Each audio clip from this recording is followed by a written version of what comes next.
بسم اللہ الرحمن الرحیم۔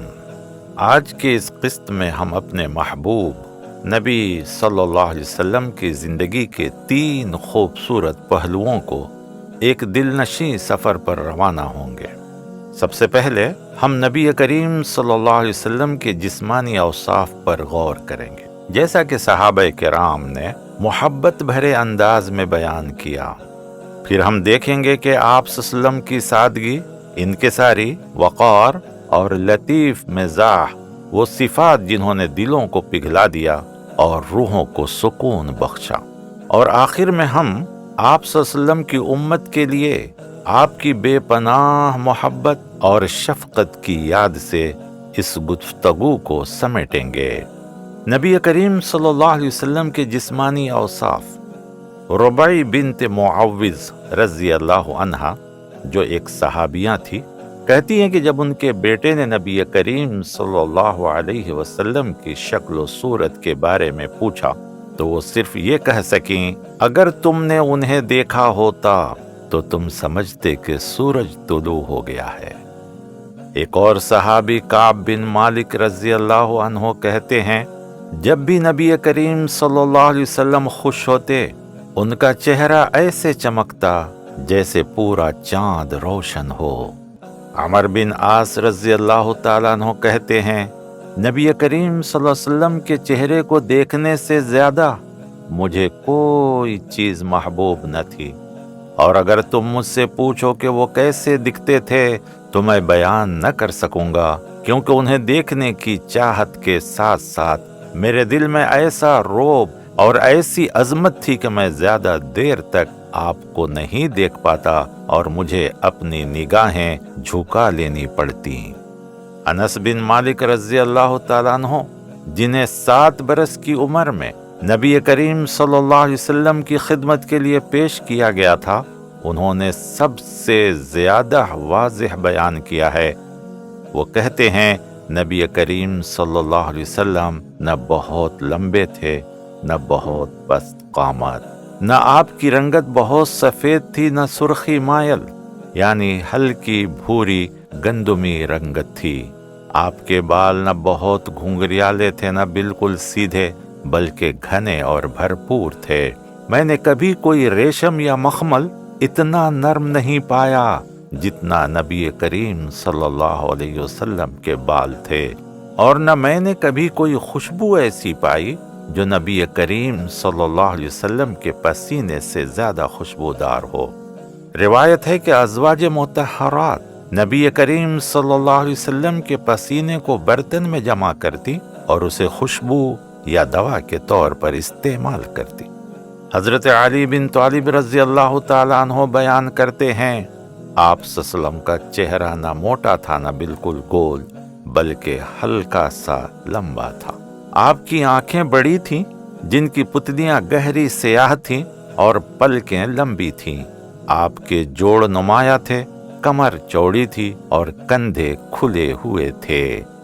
آپ صلی اللہ علیہ وسلم کے جسم پر مجموعی طور پر زیادہ بال نہ تھے، البتہ سینے سے ناف تک ایک باریک لکیر کی شکل میں بال تھے۔ جب آپ چلتے تو تیزی سے چلتے، گویا ڈھلان پر اتر رہے ہوں، اور جب آپ کسی کی طرف رخ کرتے تو پورا جسم پھیر کر مخاطب ہوتے۔ آپ صلی اللہ علیہ وسلم کے دونوں کندھوں کے درمیان مہر نبوت تھی، بالوں کا ایک ابھرا ہوا ٹکڑا جس کا رنگ باقی بالوں سے مختلف تھا۔ جو شخص نبی کریم صلی اللہ علیہ وسلم کو اچانک دیکھتا وہ رعب میں آ جاتا، اور جو آپ کے قریب رہتا اور آپ کو جاننے لگتا وہ آپ صلی اللہ علیہ وسلم سے محبت کیے بغیر نہ رہ پاتا، اور جو بھی آپ صلی اللہ علیہ وسلم کو بیان کرتا یہی کہتا، میں نے آپ سے پہلے اور آپ کے بعد کسی کو ان جیسا نہیں دیکھا۔ اور جس طرح آپ کی ظاہری شخصیت روشن اور منور تھی، اسی طرح آپ صلی اللہ علیہ وسلم کا باطن، آپ کا اخلاق سادگی، انکساری اور وقار کا پیکر تھا۔ نبی کریم صلی اللہ علیہ وسلم کی سادگی، انکساری وقار اور لطیف مزاح۔ ترمذی کی روایت میں ہے کہ ایک بار ام المومنین عائشہ رضی اللہ عنہا نے آپ صلی اللہ علیہ وسلم کا بستر کچھ نرم کر دیا تاکہ آرام زیادہ ملے۔ نتیجتاً نبی کریم صلی اللہ علیہ وسلم حسب معمول سے زیادہ سوئے اور تہجد کی نماز رہ گئی۔ جب آپ بیدار ہوئے تو وجہ پوچھی اور فرمایا کہ بستر کو پہلے جیسا کر دیا جائے۔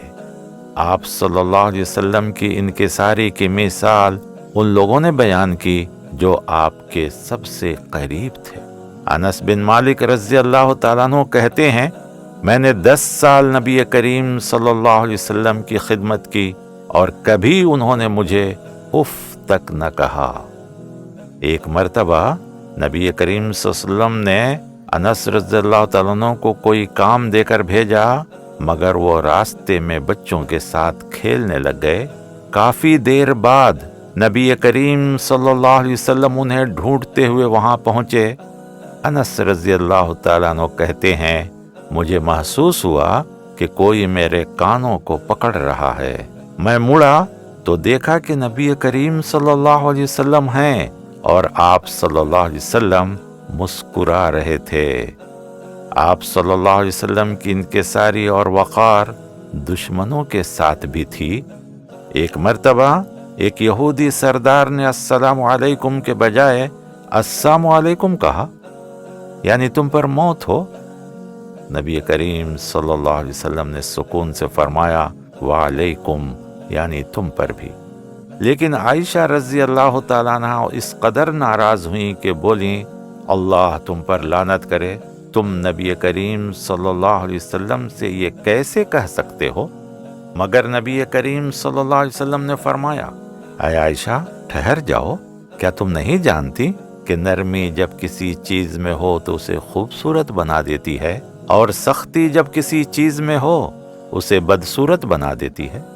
آپ صلی اللہ علیہ وسلم اپنی امت سے ہلکے پھلکے مزاح بھی فرمایا کرتے تھے، لیکن ہمیشہ سچی بات کرتے اور جھوٹ سے پاک رہتے۔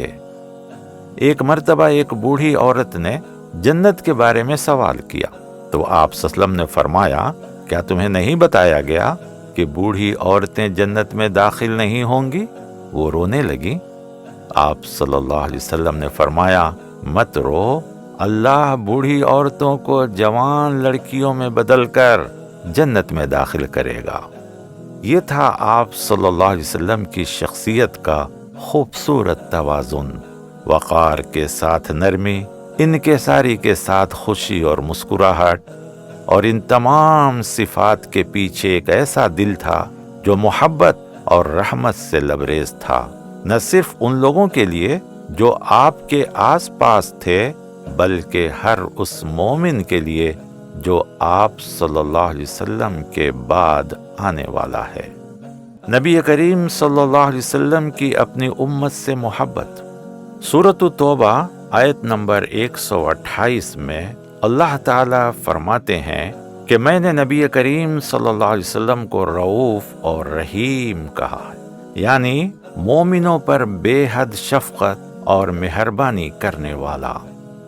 صحیح مسلم میں روایت ہے کہ ایک بار نبی کریم صلی اللہ علیہ وسلم نماز میں رو رہے تھے۔ جبرائیل علیہ السلام آئے اور پوچھا، کیوں رو رہے ہیں؟ آپ صلی اللہ علیہ وسلم نے فرمایا، میں اپنی امت کے لیے رو رہا ہوں۔ پھر اللہ تعالیٰ نے جبرائیل علیہ السلام کو تسلی کا پیغام دے کر دوبارہ بھیجا، اے محمد صلی اللہ علیہ وسلم، ہم آپ کو آپ کی امت کے بارے میں راضی کر دیں گے اور کبھی ناراض نہیں کریں گے۔ صحیح بخاری میں آتا ہے کہ اللہ نے ہر نبی کو ایک ایسا خاص سوال یعنی ایک دعا دی تھی جو وہ چاہتے تو اللہ ضرور قبول کرتا۔ بہت سے انبیاء نے وہ دعا دنیا ہی میں استعمال کر لی۔ مثلا نوح علیہ السلام نے ظالموں کی ہلاکت کی دعا کی اور اللہ نے طوفان بھیج دیا جس نے سب لوگوں کو ہلاک کر دیا سوائے نوح علیہ السلام اور مومنوں کے۔ ابراہیم علیہ السلام نے اپنی نسل میں رسول بھیجنے کی دعا کی اور نبی کریم صلی اللہ علیہ وسلم اسی دعا کی قبولیت ہیں۔ موسیٰ علیہ السلام نے فرعون کے خلاف دعا کی اور فرعون ہلاک ہوا اور کبھی ہدایت نہ پایا۔ سلیمان علیہ السلام نے ایسی بادشاہت مانگی جو کسی کو نہ دی گئی، اور اللہ نے انہیں ہوا، جنات، پرندوں اور جانوروں پر اختیار عطا کیا۔ نبی کریم صلی اللہ علیہ وسلم نے فرمایا، ہر رسول نے اپنی دعا دنیا میں استعمال کر لی، لیکن میں نے اپنی دعا اس دنیا کے لیے نہیں رکھی، میں نے اسے اپنی امت کے لیے قیامت کے دن کے لیے محفوظ رکھا ہے، اور وہ دعا یہ ہوگی، میری پوری امت کو معاف کر دیا جائے، اور اس دعا کی برکت سے ہر مسلمان جنت میں داخل کیا جائے گا۔ سبحان اللہ۔ ایک اور صحیح بخاری کی روایت میں آتا ہے کہ ایک شخص نبی کریم صلی اللہ علیہ وسلم کے پاس آیا اور پوچھا، قیامت کب آئے گی؟ آپ صلی اللہ علیہ وسلم نے پوچھا، جب آئے گی تو تم نے اس کے لیے کیا تیار کیا ہے؟ وہ کچھ دیر خاموش رہا، پھر بولا، میرے پاس زیادہ نماز، زیادہ روزہ، زیادہ صدقہ نہیں ہے، لیکن مجھے اللہ اور اس کے رسول صلی اللہ علیہ وسلم سے سچی محبت ہے۔ نبی کریم صلی اللہ علیہ وسلم نے فرمایا، تم انہی کے ساتھ ہوگے جن سے تم محبت کرتے ہو۔ اس واقعے کو بیان کرتے ہوئے انس رضی اللہ تعالیٰ عنہ کہتے ہیں، ہم اس وقت جتنے خوش ہوئے کبھی اس سے زیادہ خوش نہیں ہوئے، کیونکہ ہم نبی کریم صلی اللہ علیہ وسلم سے محبت کرتے تھے، لیکن ہمیں لگتا تھا کہ ہمارے درجات اتنے مختلف ہوں گے کہ ہم آخرت میں شاید انہیں دیکھ بھی نہ سکیں گے۔ اللہ ہمارے دلوں کو نبی کریم صلی اللہ علیہ وسلم کی محبت سے بھر دے، ہمیں آپ کے کردار کو اپنانے کی توفیق دے، اور ہمیں جنت میں آپ صلی اللہ علیہ وسلم کی رفاقت عطا فرمائے۔ آمین۔